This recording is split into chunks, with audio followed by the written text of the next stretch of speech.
আসসালামু আলাইকুম। কি অবস্থা সবার, কেমন আছেন? আশা করি ভালো আছেন। আসলে কাজের পাশাপাশি বিনোদনটাও জরুরি, কারণ আহ, মন যদি ফ্রেশ থাকে তাহলে আপনি কাজ করে শান্তি পাবেন, সব কিছু করে শান্তি পাবেন। আমি আসলে আমার কাজে কাজে আছি বর্তমানে। আহ, পাশেই এই রোডের পাশেই আমি একটি অর্ডার নিয়ে এসেছিলাম। পরে ম্যাপের ভেতর দেখলাম খুব কাছে এই সমুদ্র সৈকত, এটা কি মিস করা যায়? যার ফলে আসলাম এইখানে। দেখেন সিটি ওই দেখা যাইতেছে, সিটি এই সাইডে সিটি আছে, আর এই সাইডে পুরোটাই সমুদ্র।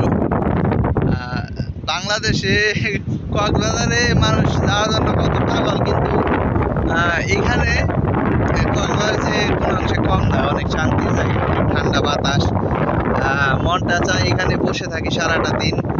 কিন্তু এখন এখন আমি অন ডিউটি, যে কোনো সময় আমার অর্ডার এসে যেতে পারে, যে কোনো সময় এখান থেকে আমাকে চলে যেতে হবে, কিছু করার নেই।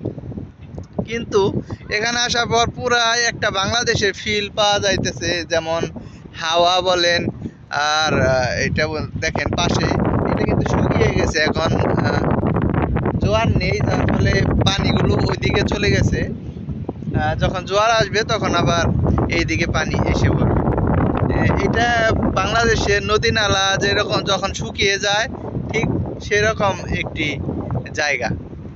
আসলে দেখার মতো, আসলে বলে প্রকাশ করার মতো নয়, এটা কেমন একটি ফিলিংস। আসলে সবারই এখানে আসা উচিত আমি মনে করি, যারা কুয়েতে আছে, কুয়েতের বাড়িতে যারা আছে, এসে একটু ফিল নিয়ে যাওয়া উত্তম মনে করি। অনেক পার্কিং এর জায়গা আছে, অফুরন্ত পার্কিং, কোনো সমস্যা নাই। গাড়ি নিয়ে এই সাইড থেকে গাড়ি নিয়ে কাছে চলে যাওয়া সম্ভব। আসলে সারাদিন ডিউটি করি, কোথায় থাকি কোথায় না থাকি আসলে বোঝার উপায় থাকে না, কারণ ম্যাপে এতটা আসলে দেখার সুযোগ থাকে না। কিন্তু এটা আসলে সমুদ্রের কাছেই ছিলাম, আসলে দেখতে পেয়েছি, যার ফলে চলে আসলাম। আপনারাও আসবেন, আশা করি মনটা ভালো হয়ে যাবে। অসংখ্য ধন্যবাদ ভিডিওটি সাথে থাকার জন্য।